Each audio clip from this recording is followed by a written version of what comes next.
Bien, le damos la bienvenida al señor ministro de la Producción, Piero Gessi, a quien le agradecemos por haber venido este domingo aquí a nuestros estudios. Señor ministro, muy buenas noches. Buenas noches, Enrique. Muchas gracias por la invitación. No, a usted las gracias, señor ministro. Ministro, voy a empezar de lo particular y pasaré a lo general. Perfecto. La anterior ministra de la Producción tuvo una relación tirante con los gremios pesqueros.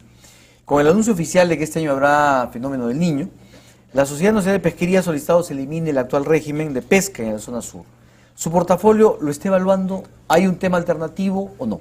Yo creo que toda ley es perfectible, ¿no? En general lo que estamos haciendo es un diálogo constante con los distintos gremios, incluyendo la SNP, los pescadores artesanales, los pescadores de mediana escala, y en general estamos viendo qué hacer en general. En el sur hay una diferencia. ¿Le parece razonable este pedido? Yo creo que hay que diferenciar mucho entre la zona norte, centro y la zona sur. La zona norte, obviamente, el zócalo es más empinado y eso significa que se pega la anchoveta hacia la costa en general. Entonces creo que hay un tema que hay que evaluar. Como digo, nada es perfecto. Las reglas hay que hablar. O sea que ahí sí hay una posibilidad de diálogo y de apertura. Yo creo que hay una posibilidad de diálogo en general, ¿no? O sea, pero reconociendo usted las condiciones especiales de la zona sur. Yo creo que en general, claro, en general la zona sur tiene una condición especial. ¿Por qué ratificar la vigencia de aquel decreto? Porque creo que el decreto es bueno. Yo creo que el decreto tiene tres objetivos importantes. Un primer objetivo, el de la equidad. Un segundo objetivo, la sostenibilidad pesquera. Y el tercero, de fomentar el consumo humano directo. Yo creo que el problema del decreto no es el decreto mismo. El problema del decreto ha sido que simplemente al no cumplirse se vuelve menos bueno. Pero, ministro, ¿realmente se logra el objetivo del consumo humano directo? Bueno, en la medida que tienes más espacio para pescar para consumo humano directo debería lograrse. Lo que ocurre en este momento... Pero no se le da más espacio a los informales, no se le da más espacio... No, es que justamente por eso he dicho, en Suiza, bueno, no en Suiza porque no tienen mar, ¿no? en Japón... donde se respetan las leyes, obviamente sería un buen decreto, porque tendríamos pues un grupo no informal. La informalidad es algo muy malo para el país. Lo que estamos haciendo, vengo a Piura, acabo de estar en general, y hemos hablado con pescadores artesanales, con los maricultores, y en general hemos dicho, nosotros no vamos a negociar, porque hemos abierto mesas de diálogo, a menos que ustedes acepten formalizarse y respetar las leyes, porque el Perú tiene que respetar las leyes, que ha sido pues la informalidad hace una válvula de escape, como hablé en algún momento, para la economía, pero ahora es un problema, porque tiene consigo el no respetar las leyes. Ya, pero el decreto tiene el problema del decreto es que tienes, digamos, 1000 pescadores de mediana escala, que muchos de ellos no han sido informales. Ya tenemos 200 registrados, con GPS, etcétera, y eso ya es un gran avance, y ahora tenemos que ver cuántos más necesitamos. Y en realidad lo más importante es simplemente que no haya informalidad. Hemos logrado avances fundamentales en la supervisión y fiscalización, que a veces no son tomados en cuenta, porque parte del problema del gobierno en general ha sido no comunicar, pero creo que hemos logrado, las SNP admite que ha habido bastantes avances en ese ámbito. Pero ese decreto le permite franjas en donde no se aprovecha el recurso marino, ¿no es cierto? No, entre las 5 y las 10 se aprovecha, podría aprovecharse mejor. Acá hay que, por ejemplo, en este caso, hay que asegurarnos que haya mejores redes y mejores técnicas de pesca en esos lados. Ese decreto generó un enfrentamiento muy fuerte con la SNP. Sí, yo creo que... La ley se mantiene, yo creo que pero, es necesario. ¿pero la tirantez se elimina? No, yo represento una gestión de diálogo con todos los sectores. Creo absolutamente en el diálogo, la discusión, pero creo que mucho de la discusión con la SNP se dio en los medios. Y yo creo que eso no es bueno. Yo creo que es bueno conversar, yo converso con todo el mundo, gente que piensa igual, distinto. Al final pues nos ponemos a poner de acuerdo en estar en desacuerdo. Por ejemplo, estamos en este momento propulsando el aumento de los derechos de pesca de manera significativa. Espero en las siguientes 2 semanas tener un anuncio interesante en ese respecto. Y claramente a la SNP pues no le puede gustar, pero entienden también que que necesitamos financiar. Digamos, así como un banco financia la SBS para que el sistema esté bien, tenemos que financiar lo que nos cuesta a nosotros supervisar y fiscalizar. ¿Pero el puente con la SNP está tendido ya? Sí, claro, desde el primer día. Tengo conversaciones de manera continua con Perfecto. la SNP, claro. Eso, y a mí me parece fundamental. El sector privado tiene que ser un socio del Estado, a todo nivel, y hay que, a veces, o sea, obviamente el liderazgo tiene que venir del Estado, porque yo represento los intereses del país, pero me parece que el diálogo es fundamental. La gran duda era si usted representaba la continuidad de la gestión anterior.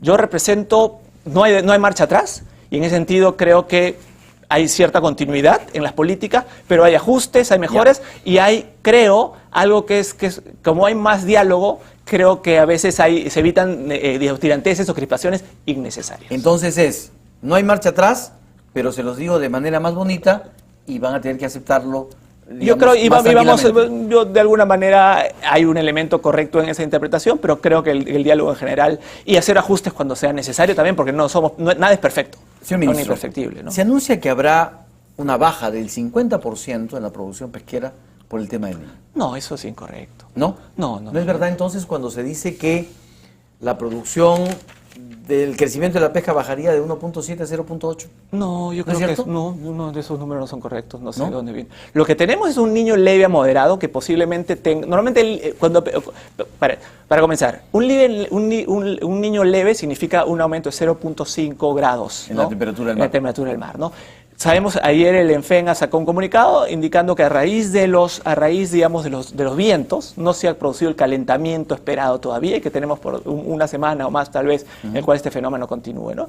Entonces lo que puede ocurrir es que el pescado se profundice, pero más claramente se vaya hacia el sur, pero hacia el sur, hacia Barranca, digamos, ¿no? Entonces, no hay, yo creo que hay que ser muy cuidadoso porque hay gente que hace anuncios importantes. Pero ¿no? mire que esta cifra es de la Sociedad Nacional de Pesquería. Sí, yo no creo que sea correcta. No es no, cierto. no lo he escuchado de ellos, digamos. No he Bueno, escuchado. acá está Y yo he publicado hablado del IMARPE, y el no nombre tiene esa está, además, información. ¿no? Para la presidenta de la Sociedad Nacional de Pesquería, Elena Conterno, si bien en concreto no se conoce la magnitud del fenómeno que llevaría llegando, sin duda todos los especialistas coinciden en que uno de los sectores más afectados será la pesca. Podría ser, por eso podría ser afectado, por eso hemos adelantado la campaña, ¿no? Que es el 23 de abril, que es, digamos, limitamos una de las cosas es que nosotros no estamos discutiendo en los medios con la SNP, ¿no? Y yo creo que es importante, no quisiera discutir directamente los comentarios del señor Conterno, ¿no? En eso Claro. puedo darle la razón, pero claro, como usted ve aquí, está... Yo no he leído el artículo, el titular muchas veces puede ser...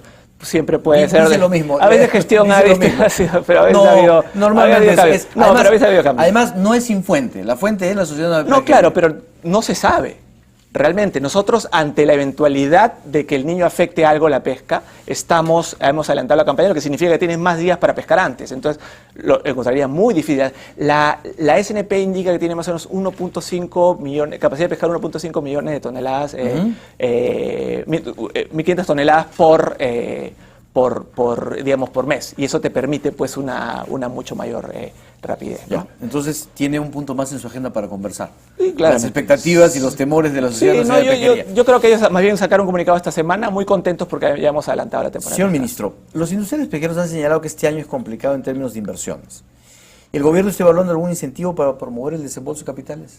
Bueno, en general estamos a un nivel más amplio, ¿no? Porque recordemos que el sector que yo represento es el sector de producción, que es pesquería, MIPES, industria. Así es. La industria tiene el 16% del PBI, la pesquería tiene menos de 1%. ¿no? Entonces, creo que en general estamos justo lanzando el plan de diversificación productiva para reflejar. De alguna manera, creo que ha habido mucho énfasis en el pasado, en general, en la pesquería, porque es un sector pues con actores más representativos, etcétera. La industria a veces está más desperdigada, pero creo que es muy importante para nosotros fomentar el desarrollo productivo del país y la diversificación en particular.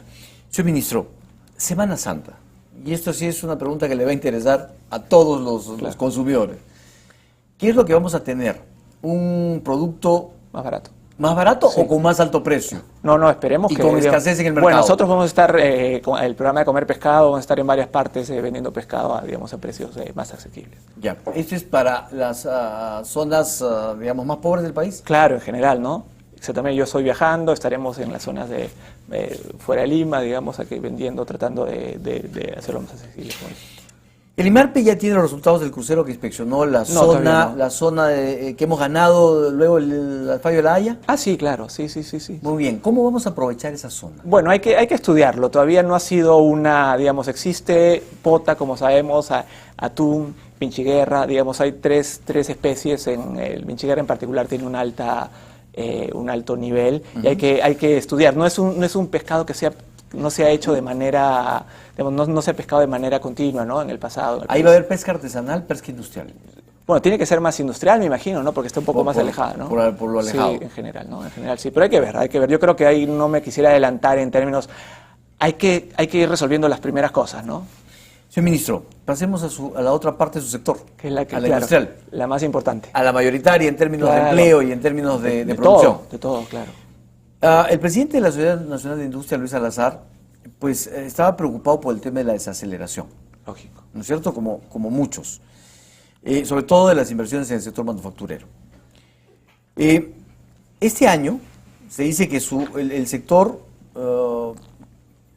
tenía una proyección de crecimiento de 2.5 a 3%. ¿Usted comparte estas estimaciones? Sí, bueno, realmente ha habido pues una desaceleración en toda la economía y la manufactura no está ajena a ello, ¿no? Por una serie de razones. ¿Por qué se ha producido la desaceleración? Yo creo que la fundamental es porque el viento a favor que vino del exterior en los años anteriores empezó a ser viento en contra.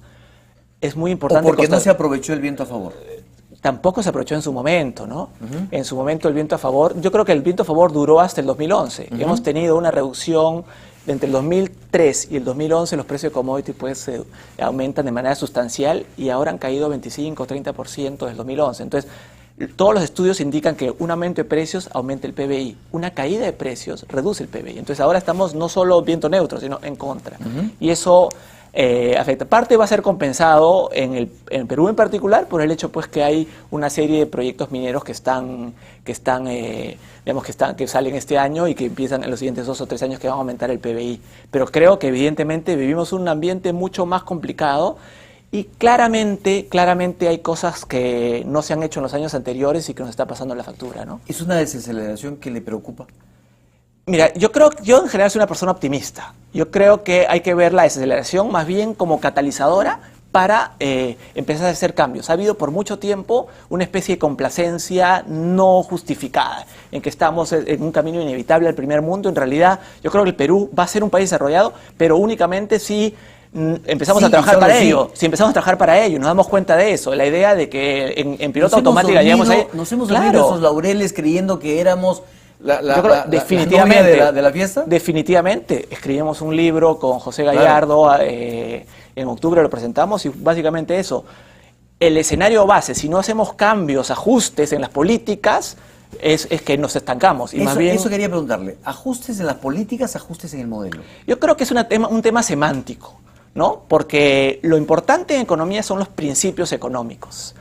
Los modelos, uno cuando tiene más gasto social ya cambia el modelo. Literalmente ya cambia el modelo, ¿no? Si uno gasta más, pues este gobierno al tener un programa social más amplio, cambió el modelo con respecto al modelo de piloto automático anterior. Pero claro, la gente cuando escucha cambios de modelo tiende pues a pensar cambios hacia un modelo de Venezuela o heterodoxo. Entonces, pero en realidad lo que estamos haciendo es ajustes al modelo que no sean cosméticos, ¿no? En este momento, por ejemplo, darle un gran énfasis a la educación que estamos poniendo, que no se hizo en años anteriores, creo es un cambio en el modelo. ¿Nos hemos demorado en hacer esos cambios en las políticas? Yo creo que sí, porque de alguna manera nos ha ido bien en la macro y a veces ignorado la micro, ¿no? Y básicamente lo que estamos haciendo nosotros con el plan de diversificación productiva, de meterle más motores al crecimiento, que es lo que queremos, que no es decir, la minería es fundamental, hay que seguir apoyando la minería y el sector de recursos primarios, pero en general, para reducir nuestra dependencia tenemos que meterle más motores. Eso también es cambiar el modelo literalmente. Solo que no vaya a ser que suene que queremos hacer pues cambios radicales. Nosotros no vamos a arriesgar lo ganado de ninguna manera. O sea, pues. ¿usted diría que ahora ya no estamos en piloto automático? Seguramente que no. Seguramente que no. ¿Hasta cuándo lo estuvimos? Yo creo que el año pasado. Yo creo que hasta el 2011. Yo creo que por ejemplo, cuando empiezas a hacer un plan de, digamos, cuando aumenta el gasto social y se funde el MIDIS, estás empezando a redistribuir mejor. Esa es una forma de cambiar el modelo y reducir el piloto automático. Creo que ahora con los cambios en educación estamos reduciendo el piloto automático. Lo que hemos dicho siempre es que este gobierno hizo cambios, pero no suficientemente importantes para asegurarnos pues la sostenibilidad del crecimiento. Visión. Yo creo que estamos en un proceso de ajustar las visiones, ¿no? Y mejorar. Ministro, hay quienes dicen que este gobierno solo hace finanzas, que no hace economía, sí, él es presidente García. En el gobierno anterior sí, hicieron muchas. Que no promueve la inversión, que cadenas de producción con nuestros vecinos, con Chile, con Colombia, no se hacen, y por la desaceleración que vivimos concluyo que las cosas no se están haciendo bien. Claro.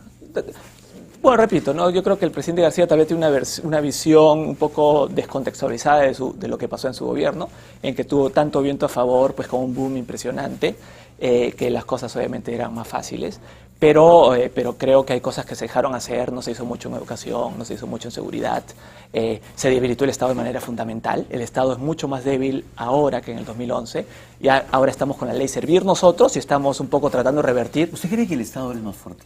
No, es más débil. es mucho más débil. ¿Sí? Pero empezamos a revertirlo, pero ahora estamos empezando a revertirlo. Creo que ¿Lo están haciendo más fuerte ahora? Yo creo que sí. Yo estoy tratando de traer nueva gente, nuevo talento al sector público. Por eso he defendido el aumento de sueldos en el sector público en general para traer más talento. Necesitamos talento. Es el ahorro más tonto que puede hacer un país es no pagarle a la gente productiva que hace buenas políticas, ¿no? Pero mire, el presidente de Comex Perú ha dicho que más que el ruido político, lo que afecta a las inversiones es la falta de decisiones, no se toman decisiones, y la inseguridad. Y eso es responsabilidad de este gobierno. No, la inseguridad es un problema, yo creo que viene de tiempo, sí, ¿no? Que ha crecido pero no ha mejorado sustancialmente en estos 3 años. Pero como consecuencia pero no ha mejorado sustancialmente, de acuerdo, ¿no? Y yo estoy completamente de acuerdo con Eduardo, en el sentido que es verdad que a veces dentro del Perú vemos el ruido político como increíble, cuando en realidad, por ejemplo, el presidente Humala está yendo afuera a recibir el premio del estadista del año, ¿no? Yo he trabajado muchísimos años en el extranjero y las cosas que acá se sobredimensionan, afuera se ven de una manera mucho menos importante. Entonces yo estoy de acuerdo que el ruido político no ha sido lo fundamental. Creo que tenemos un Estado que no está funcionando. ¿Está de acuerdo en que no se toman decisiones? Yo creo que lo que tenemos es un Estado cada vez más que es muy difícil coordinar. Es un Estado que no está funcionando bien. Entonces el sector privado, al ver un Estado que le ha aumentado, hay más trabas, hay sobreregulaciones, sobrecostos, siente pues que no están yendo de la mano, no está apoyando. Ministro, la sobreregulación, los sobrecostos, eso lo impone el gobierno. Sí, claro, por eso es parte del problema. En general es parte del problema. Entonces tenemos un problema, un Estado que no tiene el músculo y un gobierno en general que ha venido con buenas intenciones, a veces no haciendo las cosas tan bien como podría hacerse en términos de sobrecostos y regulaciones. Y por eso estamos, parte del plan de diversificación productiva e industrialización que tenemos es un poco reducir eso, porque creo que es un peso muerto para la sociedad. El sector industrial, el sector privado en general, se queja que ahora es mucho más difícil hacer negocios. Y es parte, y eso es evidente, y en eso, contra eso tenemos que, ¿cómo no vamos a aceptar eso? Entonces yo creo que lo importante es ¿puede usted hacer lo mismo? O sea, ¿se puede cambiar con la misma gente y con las mismas ideas? Yo creo, bueno, las ideas están mejorando, ¿no? Estamos priorizándolas, ¿no? Yo creo que tenemos un Estado que es difícil de manejar, es un Estado que no es fuerte, es un Estado débil, ineficiente, estamos tratando de atraer nueva gente, estamos tratando de tener nuevas ideas, tener liderazgo, o sea, de alguna manera tenemos que marcar la agenda. En eso estamos, en marcar la agenda con liderazgo, con visión. ¿Y sienten que lo están logrando? Porque la agenda, si lo vemos desde el punto de vista político, se la ponen todos los políticos, menos el gobierno. Yo siento que en ciertos sectores lo estamos poniendo, en ocasión lo estamos poniendo. Yo creo que en mi sector en particular estoy marcando la agenda. Y yo creo que en este momento yo creo que seguir haciendo este tipo de cosas. Hay una buena comunicación, diálogo. Creo que en el Ministro de Economía, el sector, en muchas áreas podemos mejorar la comunicación todos. Creo que ha sido un error del gobierno en general, y esta es una mea culpa. Esconder la cabeza. Pensar que las cosas cuando se hacen afirmaciones incorrectas, pensar que las cosas iban a caer por su propio peso. Claramente no caen por su propio peso, ¿no? Entonces hay que realmente responder cuando una crítica que sea injusta. Un último tema, señor ministro. El ambiente de confrontación que vive el país, ese ruido político al que se refiere, muchas veces viene de Palacio de Gobierno. El presidente, no sé si consciente o no, arremete contra enemigos o contra decisiones, como en este caso de la decisión a Alan García del tribunal, y genera todo un movimiento enorme en la oposición o en la política peruana.